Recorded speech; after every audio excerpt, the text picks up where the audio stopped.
আসসালামু আলাইকুম রহমতুল্লাহি অবরকাতুহু। সম্মানিত দর্শক, বাংলাদেশের রাজনীতিতে আবার স্নাইপার রাইফেল এই প্রসঙ্গটি নতুন করে বিতর্ক তৈরি করছে। বিভিন্ন সামাজিক প্ল্যাটফর্মে যারা প্রভাবশালী বক্তা, তারা বিভিন্ন সভা সমিতি, সেমিনারে যারা বক্তব্য দিয়ে বেড়ান, তারা রাজনীতিতে এই মুহূর্তে যারা বিরোধী দলীয় আছেন, তারা দেশের বাইরে যারা কোনো অবস্থাতে জুলাই আগস্ট বিপ্লব এবং আওয়ামী লীগের যে পরাজয় বা পতন এটা মেনে নিতে পারেননি, তারা বারবার এই স্নাইপার রাইফেল এটি এখন সামনে আনার চেষ্টা করছেন। বিষয়টি খুবই স্পর্শকাতর, এজন্য আমি আকার ইঙ্গিতে কথা বলার চেষ্টা করব। প্রথমত হলো যে বাংলাদেশে যত অস্ত্র আসে, মানে অস্ত্র এবং গোলা বারুদ, সেটা পুলিশের জন্য হোক, আনসারের জন্য হোক, কিংবা সেনাবাহিনীর জন্য হোক, এটা নিয়ন্ত্রণ এবং তদারক করার একটা নির্দিষ্ট কমিটি আছে, একটি নির্দিষ্ট সংগঠন মানে রাষ্ট্রীয় বাহিনী আছে, মানে তারাই এই জিনিসগুলো করে থাকে। এমনকি পুলিশের যে অস্ত্র, পুলিশের যে আর্মস, অ্যামুনেশন, যা কিছু আর্মির অ্যামুনেশন, সব কিছু একটা নির্দিষ্ট জায়গা থেকে নিয়ন্ত্রণ হয়। আচ্ছা, ফলে বাংলাদেশে বৈধভাবে যত অস্ত্র আমদানি হচ্ছে, যত গোলাবারুদ আমদানি হচ্ছে, যত বুলেট খরচ হচ্ছে পাই পাই, প্রত্যেকটা জিনিস একটা লেজারে মেনটেন করে রাষ্ট্রের একটি সংস্থা। এটা আপনারা জেনে রাখুন। ২ নম্বর হলো যে স্নাইপার যে রাইফেলটি, এই রাইফেল অনেকটা সাবমেশিন গান প্রকৃতির, AK-47 যে খুব বিখ্যাত এই ক্যাটাগরির রেঞ্জের, এই ক্যাটাগরির বা এই রেঞ্জের বহু দূর থেকে এটি অটোমেটিক গুলি ছুড়তে পারে এবং আইনশৃঙ্খলা রক্ষাকারী বাহিনীর মধ্যে যারা বিশেষভাবে ট্রেনিং প্রাপ্ত, তাদের হাতে এই অস্ত্রগুলো দেওয়া হয় এবং বিশেষ সময়ে বিশেষ অপারেশনের জন্য সেনাবাহিনী বা পুলিশ বাহিনী তাদেরকে এই অস্ত্রগুলো দেওয়া হয়। ইন জেনারেল এই অস্ত্রগুলো সাধারণত ব্যবহার করা হয় না। This is one. এই অস্ত্রের যে গুলি 7.65 বোরের গুলি, এটি সাধারণ কোনো রাইফেল, মেশিন গান, সাবমেশিন গান বা অন্য কোনো যে আগ্নেয় অস্ত্র আছে এই অস্ত্রের মতো নয়। এই স্নাইপার রাইফেল এবং এই রাইফেলের যে গুলি, এটির একটা বিশেষ কার্যকারিতা আছে। ধরে নেওয়া হয় যুদ্ধের ময়দানে, মানে যারা এই অস্ত্র ব্যবহার করেন সরকারের পক্ষ থেকে, এই যুদ্ধকে উপলক্ষ করে এই অস্ত্রগুলো, গোলা বারুদগুলো সেই কোত, যেটাকে বলা হয় অস্ত্রাগার, সেই কোত থেকে বের করা হয় যদি রাষ্ট্র সেটা ব্যবহার করে থাকে। ২ নম্বর হলো যে এই অস্ত্র যারা চালাবেন, দেশি বা বিদেশি, তাদের সবারই ট্রেনিং থাকতে হবে। এই অস্ত্র সবাই চালাতে পারে না আর সবসময় দেওয়া হয় না। এইগুলো এক। ২ নম্বর হলো সরকারি বাহিনীর বাইরে এই মানের বা এই ধরনের অস্ত্র অনেক সন্ত্রাসী সংগঠনের হাতে আছে। আমাদের দেশে কোনো সন্ত্রাসীদের হাতে ইতিপূর্বে এই ধরনের অস্ত্র আমরা কখনো আছে বলে আমরা জানি না, আমরা দেখি না। স্নাইপার রাইফেল আমাদের দেশে কখনোই আমরা শুনিনি, হয়তো গোপনে দু একজনের কাছে থাকলেও থাকতে পারে, কিন্তু আমরা ইন জেনারেলি শুনিনি। কিন্তু পাকিস্তানের যে সকল জঙ্গি গোষ্ঠী রয়েছে, আফগানিস্তানে যে সকল জঙ্গি গ্রুপ রয়েছে, ভারতের অনেকগুলো জঙ্গি গোষ্ঠী রয়েছে যাদের হাতে এই ধরনের স্নাইপার রাইফেল অহরহ তারা ব্যবহার করে। মধ্যপ্রাচ্যের IS, হিজবুল্লাহ, হামাস, এরপর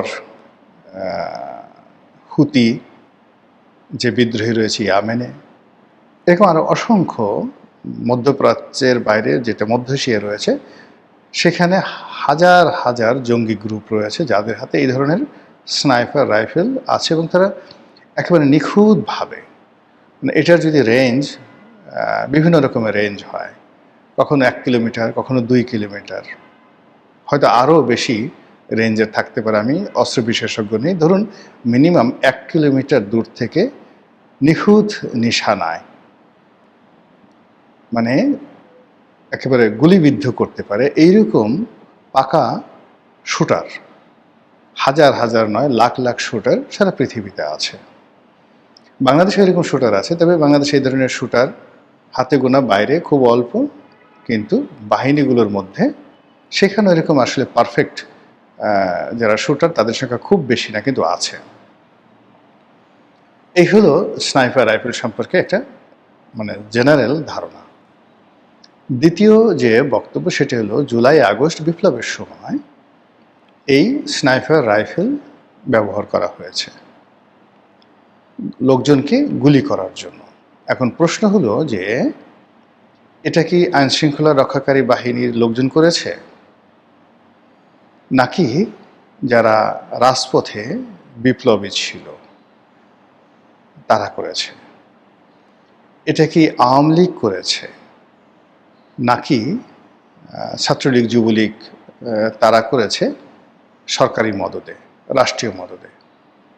3 নম্বর হলো এই কাজ করার জন্য কোনো দেশি শক্তি বা বিদেশি শক্তি, সেটা সরকারি হতে পারে অথবা বিরোধী দলীয় শক্তি হতে পারে, তো তারা কোনো বিদেশি শক্তিকে ভাড়া করে এনেছে কিনা। অর্থাৎ দেখা গেল যে আইএস থেকে এনেছে, আফগান থেকে এনেছে, পাকিস্তান থেকে এনেছে, বিভিন্ন দেশ থেকে তাদেরকে এই ধরনের অকারেন্স ঘটানোর জন্য এনেছে কিনা। আর এই অস্ত্রগুলো মানে যারা এই কাজ করেছে তারা নিয়ে এসেছিল কিনা, অথবা আমাদের দেশে এই অস্ত্র সরকারিভাবে যে আমদানি করা হয় সেখান থেকে এই অস্ত্রগুলো তাদেরকে দেয়া হয়েছিল কিনা, এই প্রশ্নগুলো সামনে চলে আসছে এখন। এরপর হলো যে এই অস্ত্রগুলো এখন কোথায় আছে, আর যারা এই স্নাইপার রাইফেলগুলো চালিয়েছিলেন তারা কতদিন বাংলাদেশে ছিলেন, এখন আছেন কতজন, আর কতজন চলে গেছেন। এই রাইফেলের যে ট্রেনিং প্রাপ্ত শুটার যারা আছেন তাদের সংখ্যা কত? This is a question. এই প্রশ্নগুলো এখন ঘুরে ঘুরে বেড়াচ্ছে, আর এই কোশ্চেনের সাথে নানা রকম কনস্পিরেসি থিওরি চলে আসছে।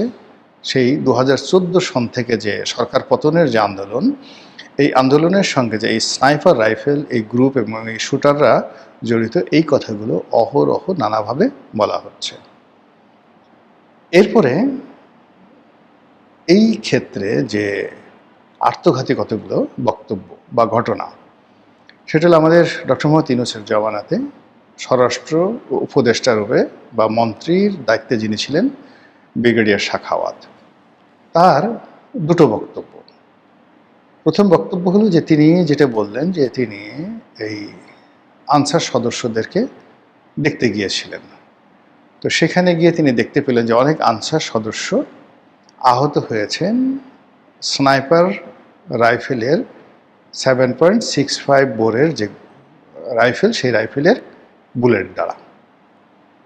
তো তিনি খুব আশ্চর্য হয়ে বলেছেন যে হাউ ইট ইজ পসিবল, এইগুলো তো সাধারণ মানুষের কাছে থাকে না, পুলিশের কাছেও নাই, কার কাছে আছে?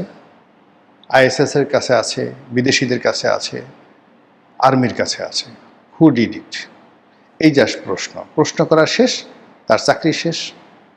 আচ্ছা, এরপরে দ্বিতীয় যে তিনি বোমা ফাটিয়েছেন একটা সাক্ষাৎকারে, সেটা হলো যে জুলাই আগস্ট বিপ্লব যখন চলছিল, আন্দোলন যখন চলছিল, তখন ক্যান্টনমেন্টের বাইরে যে সকল সাবেক সেনা কর্মকর্তাদের আবাসভূমি ছিল, যেমন Mirpur DOHS, Banani DOHS, Baridhara DOHS, তারপরে মহাখালী নিউ ডিওএইচএস, এই সমস্ত এলাকাতে যারা বসবাস করছিলেন এবং তাদের যে ক্লাবটা আছে রাওয়া ক্লাব, এখানে রীতিমতো যুদ্ধ অবস্থা বিরাজ করছিল। প্রতিদিন বেসামরিক লোকজন তো আন্দোলন করছে, আর যারা সাবেক সামরিক কর্মকর্তা তারা সিরিজ বৈঠক চালিয়ে যাচ্ছেন। তো এটা বাংলাদেশের জন্য ভয়ঙ্কর। এর কারণ হলো যে 75-এর যে 15ই আগস্টের ঘটনা, 7ই নভেম্বরের ঘটনা, এই সকল ঘটনা কিন্তু আসলে অবসরপ্রাপ্ত সামরিক কর্মকর্তারা ঘটিয়েছেন, যারা অনেক অবসরপ্রাপ্ত, যারা অনেকে সামরিক বাহিনী থেকে বহিষ্কৃত, তাদেরই একটা সংগঠন এই ঘটনাগুলো ঘটিয়েছে। এবং এর আগে যে কয়টি যাকে বলা হয় আমাদের দেশে সামরিক অভ্যুত্থান হয়েছে কিংবা ১/১১ হয়েছে, সেখানে সাবেক সামরিক কর্মকর্তাদের একটা বিরাট ভূমিকা আছে। ফলে ওই সময়টাতে সেই ডিওএসএসগুলোতে যাওয়া হচ্ছিল বা রাওয়াতে যাওয়া হচ্ছিল, সেটি নিয়ে আমরা সবাই খুব উদ্বিগ্ন ছিলাম এবং সবাই খুব আগ্রহী ছিলাম যে আসলে সেখানে কী হচ্ছে। তো আমরা যখন দেখলাম সাবেক সেনাপ্রধান ইকবাল করিম ভূঁইয়া তিনি মিছিল করছেন, তারপর রাওয়া ক্লাবের যিনি সভাপতি তিনি বৈঠক করছেন, ইত্যাদি ইত্যাদি নানা ঘটনা। তো ওই সময়টাতে মোটামুটি ক্যান্টনমেন্টের মধ্যে আবার ক্যান্টনমেন্টের যে এলাকা রয়েছে এরিয়াতে, সেখানেও কিন্তু অনেক সামরিক কর্মকর্তা বসবাস করেন নিজেরা বাড়ি করে, বেসামরিক কর্মকর্তাদের বাড়িও রয়েছেন এবং তারা সবাই ওই সময়টাতে উদ্বিগ্ন ছিলেন। তো ব্রিগেডিয়ার সাখাওয়াত তিনি বাংলাদেশের পরিচিত ব্যক্তিত্ব, সামরিক কর্মকর্তা, আগে উপদেষ্টা ছিলেন, নির্বাচন উপদেষ্টার আগেও তিনি ইলেকশন কমিশনার ছিলেন, লেখক, টেলিভিশন বক্তা, স্ট্রেট ফরওয়ার্ড, পরিচিত মুখ। তো তিনি সেই ওই বিপ্লবের সময় তিনি জাহাঙ্গীর গেট দিয়ে বের হচ্ছিলেন ক্যান্টনমেন্টের। তখন তাকে কেউ টেলিফোন করে বলল, ডিজিএফআই বা অন্য কোনো প্রতিষ্ঠানের, যে আপনি সামনে আর এগোবেন না স্যার, বিকজ আপনি স্নাইপার যে জোন, যে টার্গেট জোন, তার মধ্যে আছেন। ফলে আপনি যে কোনো সময় সেই স্নাইপার গুলিতে আক্রান্ত হতে পারেন। ইট মিনস জাহাঙ্গীর গেটের ওই এলাকাতে যারা স্নাইপার রাইফেল নিয়ে ডিউটিরত ছিল, গোলাগুলি করছিল, তাদের সম্পর্কে কর্তৃপক্ষ ওয়াকিবহাল ছিল এবং সেই স্নাইপারের গুলিতে যেন কোনো গুরুত্বপূর্ণ ব্যক্তি, ব্রিগেডিয়ার সাখাওয়াতের মতো গুরুত্বপূর্ণ ব্যক্তি আহত না হন, নিহত না হন, সেই ব্যাপারেও কর্তৃপক্ষ সচেতন ছিল। না হলে তাকে টেলিফোন করলো কেন? এটা গেল ওনার বক্তব্যের শানে নজুল। এর বাইরে সেই অন্তর্বর্তীকালীন সরকারের আরেকজন প্রভাবশালী গুরুত্বপূর্ণ উপদেষ্টা আসিফ নজরুল, তিনি একই কথা বলেছেন। তিনি বলেছেন যে তার বাসায় ডিজিএফআইয়ের কর্মকর্তা পরিচয় দিয়ে জুলাই আগস্ট যে বিপ্লব চূড়ান্ত, মানে 5 তারিখের আরও 7-8 দিন আগে, তাহলে ধরুন 5ই আগস্ট, জুন, জুলাইয়ের সেই 25-26 তারিখে তার বাসায় একজন লোক বলে যে আপনি বাসায় থাকবেন না, বের হবেন না, আপনি স্নাইপারদের টার্গেটের মধ্যে আছেন, স্নাইপার আপনাকে খুঁজছে, গুলি করবে। তাহলে এখানে দেখুন আপনি এলোমেলো হয়ে যাবেন এই কথাগুলোতে, যে এই ডিজিএফআই এটা জানলো কী করে তারা স্নাইপারদের টার্গেট আছে, হু আর দ্য স্নাইপার, কারা, আর আসিফ নজরুল কেন টার্গেটের মধ্যে পড়বেন, আর ব্রিগেডিয়ার সাখাওয়াত কেন সেদিন সেখানে বের হয়েছিলেন জাহাঙ্গীর গেটের ওই জায়গা দিয়ে। এই বিষয়গুলো নিয়ে এত বেশি বিতর্ক হচ্ছে যে বিতর্ক রীতিমতো বর্তমান সরকারের উপর রীতিমতো একটা মানসিক চাপ তৈরি করেছে।